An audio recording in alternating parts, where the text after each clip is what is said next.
Hi and thanks for joining. It's Amit from Unlimited Elements, and in this video today I'm going to show you how to take this CodePen that a user sent me that he found online, and he said, this would be an awesome idea for a widget to make inside of Elementor, and I'd like my users or my clients to use it, and I don't know coding, so can you help me out? And I said, yes, I can help you out, and I'm also going to make an awesome tutorial for everyone who does know coding knowledge but hasn't used the widget creator yet by Unlimited Elements. And I'm going to teach you step by step. This is a beginner's tutorial. I'm going to show you step by step how to take this code, bring it into WordPress, bring it into Elementor, and add all the awesome settings that any user can use and edit it exactly how he wants. So it's really awesome for beginners and step by step. So the first thing that we are going to want to do is we're going to want to fork our CodePen. Since this is under a different username, I'm logged into CodePen, so now I have this option down here to fork. I'm going to click fork, and now you're going to see that it's created a duplicate of this, that the duplicate can be saved under my user, and I can edit it to my specific needs.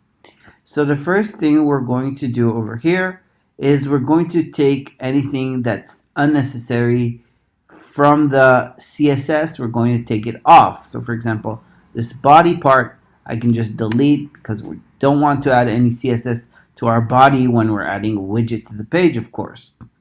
Next thing I'm going to do is add a wrapper. So usually I like to wrap stuff up with a div, but doesn't really matter. Maybe you can use a section or something like that, but really a div is a division. It's pretty basic.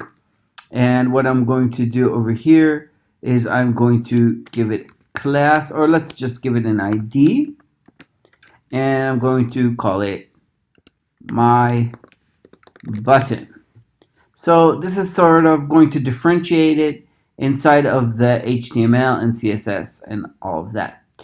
Next thing I'm going to do is let's add this to the CSS. So I'm going to copy my ID. ID inside of CSS is a hashtag.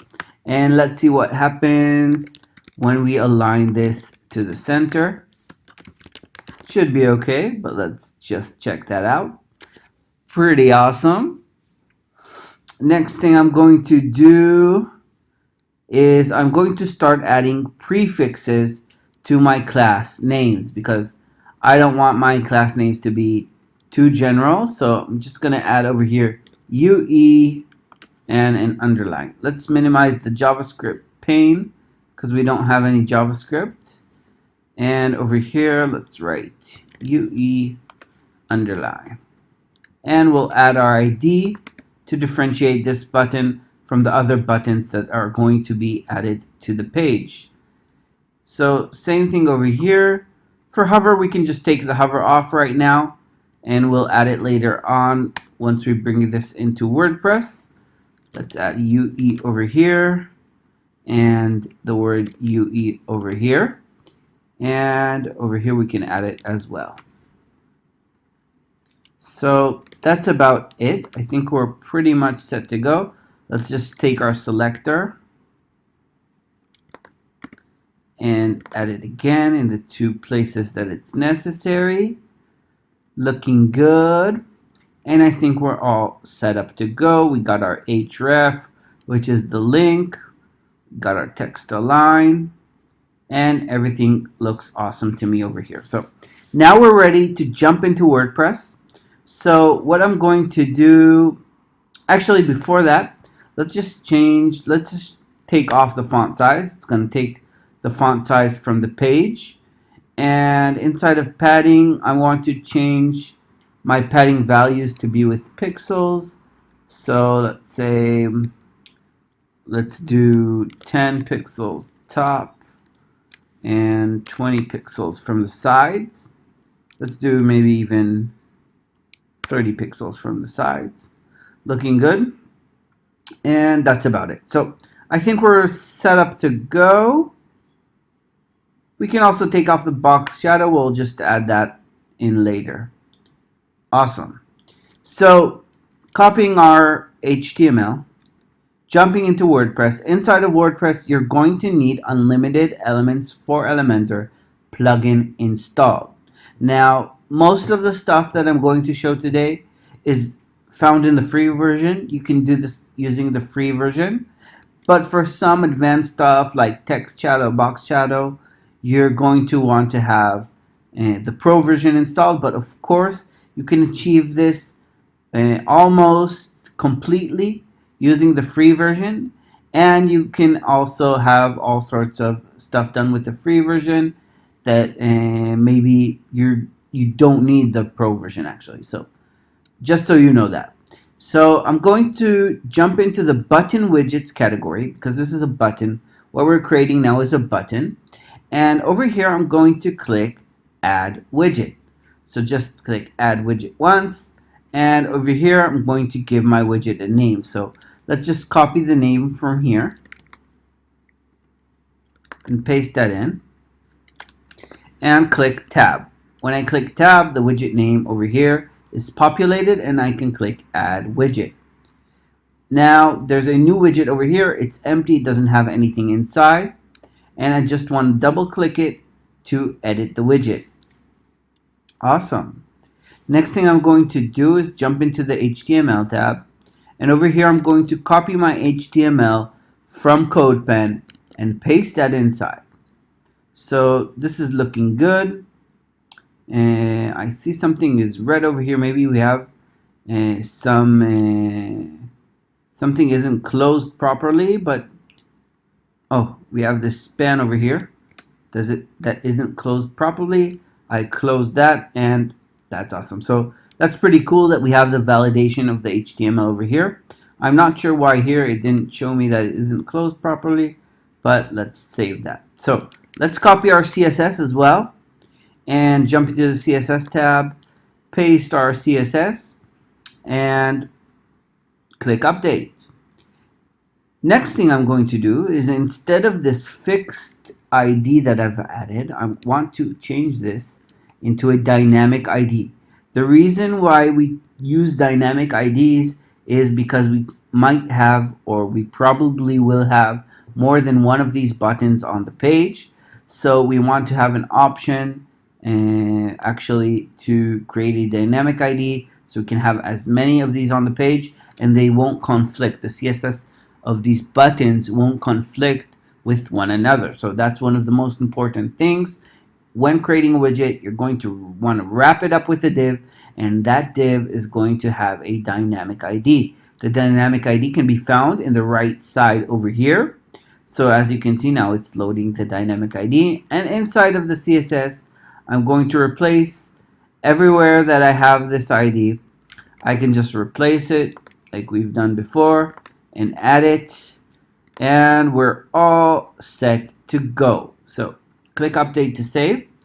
And before we're going to add any settings, what I suggest is that you try to test this out. So I'm just gonna add a new page over here, click add new, and I'm going to search for the button inside of Elementor. I'm going to click edit with Elementor in my WordPress page, and I'm just going to search for the button that we've just created.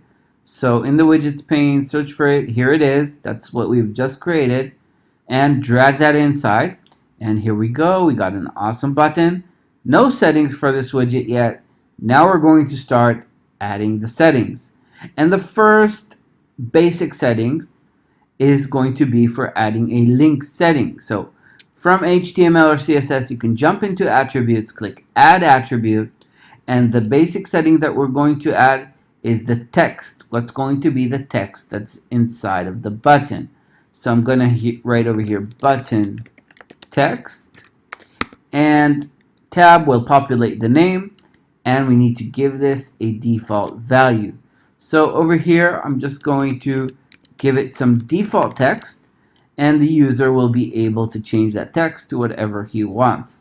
That's what's so awesome with the widget creator that we've created for you guys. So jump into HTML and change the text over here to the attribute that we've just added. The attributes will show up On the right side over here, you can select whatever you want to replace and then click on the attribute. So that's about it.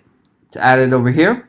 Jump into attributes, click add attribute. Now we're going to add the link, and over here let's just call this link, simple, and default value I'm going to give it a hashtag. Inside of the HTML, go to wherever the href is, paste your link attribute, and this link attribute actually adds two parts. So the first part goes in the href, and the second part actually goes at the end over here. This is just for adding the advanced settings for the link, like for adding no follow or target blink, if you're familiar with that. But just so you know that you need to use both of them if you want the advanced settings for the link. Let's click update to save, and actually now I'm just going to jump back into the editor, going to save, and I'm going to refresh the page. Just before we're going to add any styling options, I want you guys to see how this looks over here. So let's click on the widget to edit it, and there you go. We got button text and link. This is the advanced settings of the link, so that's what happens when you add the advanced part. It's actually open a new window and add no follow. So we have over here the button text. Let's change this, like for example, to read more, and you can see it's being changed in the editor. Of course, every change that a user does, you can save, and it will be visible in the front end as well. So that's for the general settings over here. Now we need to start adding some what's called style settings. So you can see it's separated over here to content and to style. It's the same as over here. You can see we don't have the style tab yet. Once we add a new section over here, we will be able to see the style tab. So just going to call this button. By clicking the plus button, I've added a new section, and now we can start adding attributes to this part. Let's jump into the CSS, and the first and basic thing that I'm going to do is I'm going to add some background color and a color, a text color. So let's delete the background color from here. We don't want it to be taken from the CSS.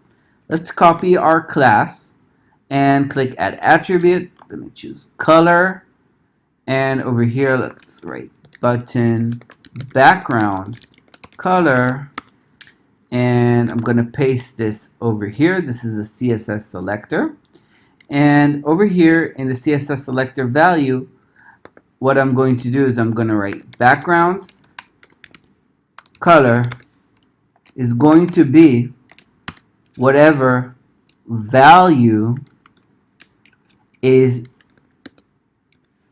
that the user determined, and we need to give this a default value. I like using subtle colors. I'm not going to use the yellow one like they did before. I'm just going to do a dark gray one, and that's about it. So we've added a default background color, and now the user will be able to change the color.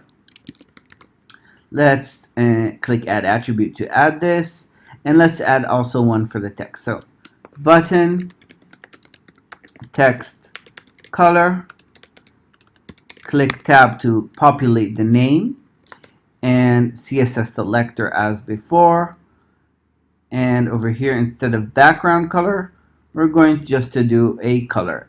The default value is going to be white, which is awesome and good for us. Let's click update, jump into the CSS, just see that nothing is going to conflict over here, and back over here, refresh. Let's see how it goes. Here we go. You can see our background color is as we selected inside of style. And let's play around with this. Awesome, it's changing. And also our text color is changing. So we're set up with this. Let's continue. Inside of attributes, I'm going to add a typography setting. To add the typography setting, I'm just going to copy the selector from here and click add attribute. Attribute type is going to be typography. Going to right over here button typography and CSS selector. That's it. That's the only stuff we need for button typography. Now The next thing I want to do is actually make a padding setting. So I'm going to delete the padding from here. Inside of attributes, I'm going to click add attributes, choose a padding setting. I'm going to call this button padding and paste my CSS selector. Make this field responsive. I'm going to add the default values. So top is going to be 20, 30, 10, 30, and click add attributes. Looking good. Let's click update and check this out. Refresh inside of the front end. Click on the button to edit, style, and over here we have the button and we have the typography. So let's play around with the typography, see that everything is working. Size, family. Okay, this looks working awesome. Let's unlink the value over here. Add some more padding on the top and on the bottom. Let's add some more padding on the sides. And this looks pretty good. The next thing I'm going to do is actually I'm going to add an option to align this to the left, to the center, or to the right. So to do this, I'm actually going to do this inside of the general options. Inside of the HTML, I need to give my div a class because I can't do this with an ID. So let's give that a class. Let's copy the name from the widget. That will be the class name. And paste that over here. Inside of the CSS, I want to take off the text align center because this is now going to be editable. And let's check this out. I think we're all good over here. Let's click add attribute in the content. I'm going to add a drop down and I'm going to call it alignment. And the settings over here, the first one is going to be actually inherit. I want the first one to be inherit, that it will inherit from the parent. The next one is going to be left and center and right. So these are the options, and I can choose what's going to be the default one by clicking over here. Paste my CSS selector, and let's write our CSS. So over here, we want our value. And this is going to be a responsive control. So on mobile or stuff like that, you can align this differently. Let's see if it works.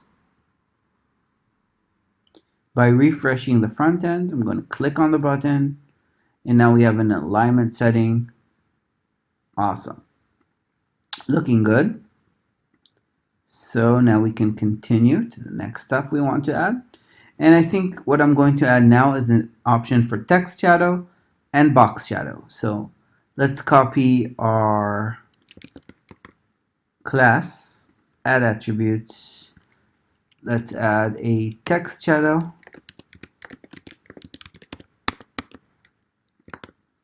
Pretty simple. Box shadow. Awesome. And we can test this out.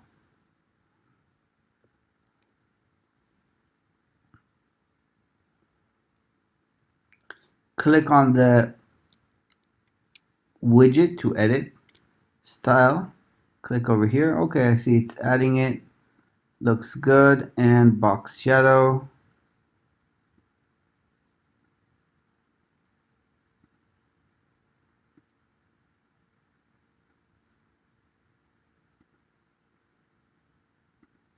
The box shadow actually seems not to be working, so I need to check out what I didn't do. Oh, I see.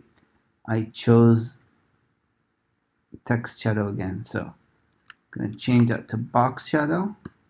That's why it's important to test every single thing that you're doing. So I'm going to refresh.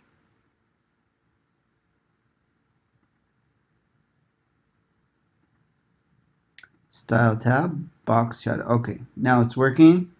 And in the example before, the way it was set up is without any blur, and there was a horizontal and vertical adjustment, like 10 pixels and 10 pixels. This looks okay. Let's click update to save, and I think we're ready to jump into the different other settings. So what I'm going to start adding now is some settings for the hover modes.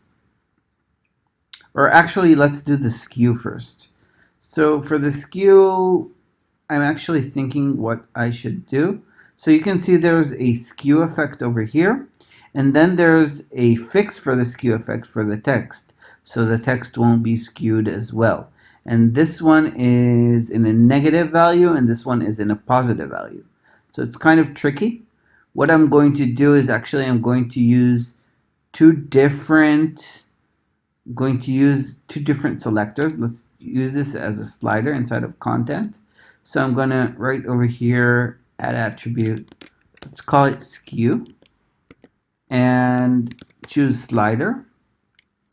So the default value is 20. That's good. The minimum value, let's make 0. Don't need this to be a responsive control. And the first CSS selector, let's take it from over there. So I'm going to click add attribute, CSS. This is the CSS selector. Let's copy it. Let's delete the CSS value so it won't get overwritten. And I'm going to paste the CSS selector. And actually, now I need to do the skew, which I forgot how to do. So I'm going to click update attribute. Let's go back into the CSS. I'm going to go back, and take it from here. Awesome. Let's go back into attributes, skew, and instead of this, I'm going to paste the skew. And over here, I'm not going to take off the minus because I want it wants to be in a negative value and wants to be in a positive value. And let's just write over here, size and unit. We don't need a unit actually, only the size is going to be fine for this. So I think this is okay right now. Now I'm going to add another selector. Click add attribute, update attribute. And we're going to do one for the fix. So let's take this one.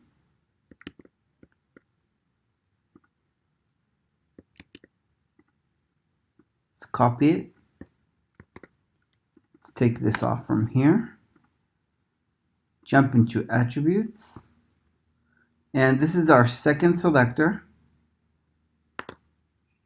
And what it's going to do is the same CSS, but without the negative value, without the minus actually in front. And click update, and refresh. Let's see if this was working. It was kind of tricky. Let's go over here.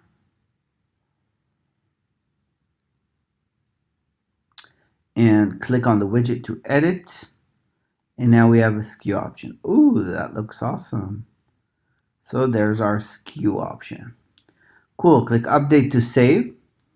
And the next thing I want to start doing is adding hover states.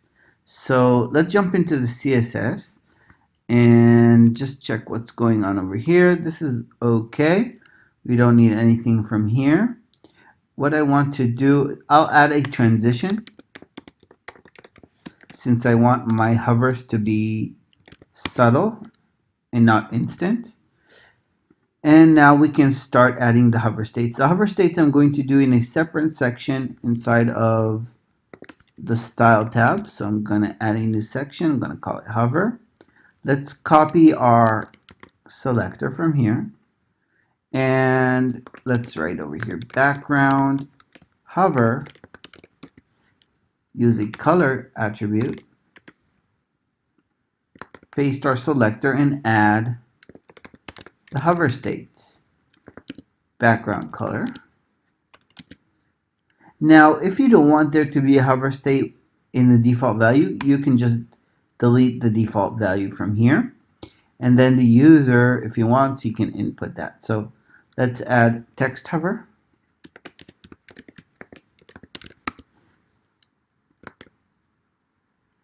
Delete the default value, and instead of background color, this is going to be color. So you have background hover, text hover, and let's add box shadow hover. Looks good. Text shadow hover.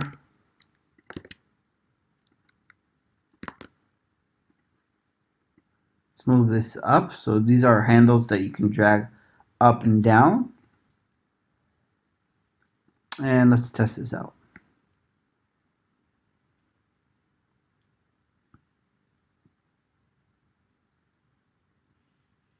Okay, clicking to edit. And let's jump into the style tab, hover, and inside of background, there you go. Let's see the text. Let's make the text, maybe let's make the text black, and we'll make our button background yellow, just so we can see the difference. Let's see what we can do with box shadow over here. Maybe let's change it to 0, so that way it's like closing in an animated way. Looks really awesome, actually. I'm pretty satisfied with what came out. I think that we've added all the settings that we need. Let's just go over this once again. See that we don't have anything missing. So padding, font color, font size. I think we really have everything. If you guys have any questions or doubts or want help with something, you can write me out in the comments and I'll reach out. So I want to thank you guys for joining. It was really fun, and I'm going to see you in the next video. Bye bye.